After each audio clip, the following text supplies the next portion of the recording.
Bodo latest update बयखौबो फरायबाय दिनैनि रादाबखौ फरायदों आं प्रमोद खाख्लारि गिबि निउज अपडेट दङ आसामाव कर'ना भाइरासनि गोसारनाया रुइनायखौ नोजोर बोनानै आसाम सरकारा कर'नानि गोदान नेमखान्थि फोसावदों मोनाबिलि 6 रिंगासिम हाथाय आरो दखानफोरा खेवनो हागोन मोनाबिलि 7 रिंगानिफ्राय फुंनि 5 रिंगासिम कर्फ्यू थागोन गुबुन मोनसे जिल्लानिफ्राय गुबुन मोनसे जिल्लासिम गारि मटर खारहोनो हागोन कामरुप मेट्र'नि बेलायाव गोनां नेमखान्थि जागोन कामरुप मेट्र'आव बायजोनि मटर फैनो होनाय जानाय नङा कामरुप मेट्र'निफ्राय बायजोआव थांनो होनाय जानाय नङा कामरुप मेट्र'नि बेलायाव बि जिल्लानिफ्राय गुबुन मोनसे जिल्लासिम थांलाय फैलाय राहाया बन्द जरा बेजरा नाम्बारनि राहाखौ बोखांदों नैथियाव दङ रन्जन दैमारिखौ उदां खालामनो गोबां धरना जागासिनो बिटिआरआव बिनि सायाव नोंथाङा मा बुंनो सानो होनना खौरांगिरिनि सोंथियाव आसामनि केबिनेट मन्थ्रि जि ब्रह्मआ बुङो दि धरनाखौ खालामगोनानो बेयाव जेबो बुंनांगौ गैया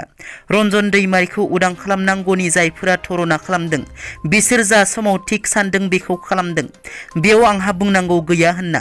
रन्जन दैमारिया आयेननि राहाजोंसो उदां जागोन होनना बुंथियो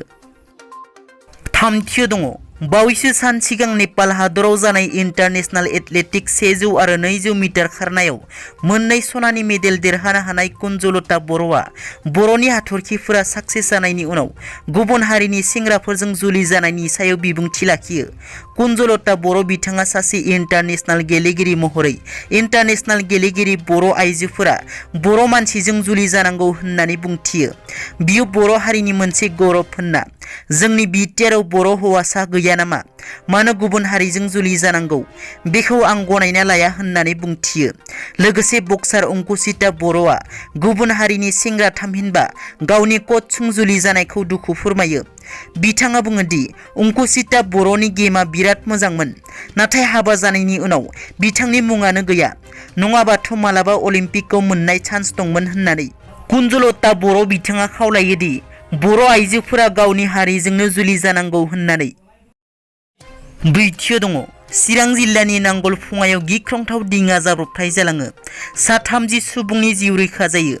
चिरां जिल्ला औगुरि पाटाबारिनिफ्राय नांगलफुङा जानानै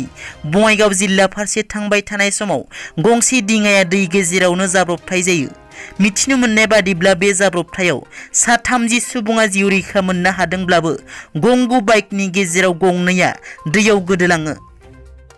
बाथियाव दङ बिटिआरनि गाहाय प्रमोद बर'नि बाखनायथाव आखुथाय गोबां बोसोर सिगांनिफ्राय आइ दैजों खहा जानाय न' हा सम्पति गैजायै जानांनानै थानाय बिजनि ओनसोलनि दैमुगुरि आरो सारागाव गामिनि गं 73 दुखुथिया न'खरनो थाबैनो मोजां राहा लानाय जागोन होननानै बिटिआरनि गाहाय प्रमोद बर' बिथाङा गावनि मोखां बिजाबनि गेजेरजों फोसावो दिनैनि रादाबा एसेनोसै नोंथांमोना जुदि आंनि चेनेलखौ दासिमबो साबस्क्राइब खालामाखै अन्नानै साबस्क्राइब खालाम गोजोन्थों।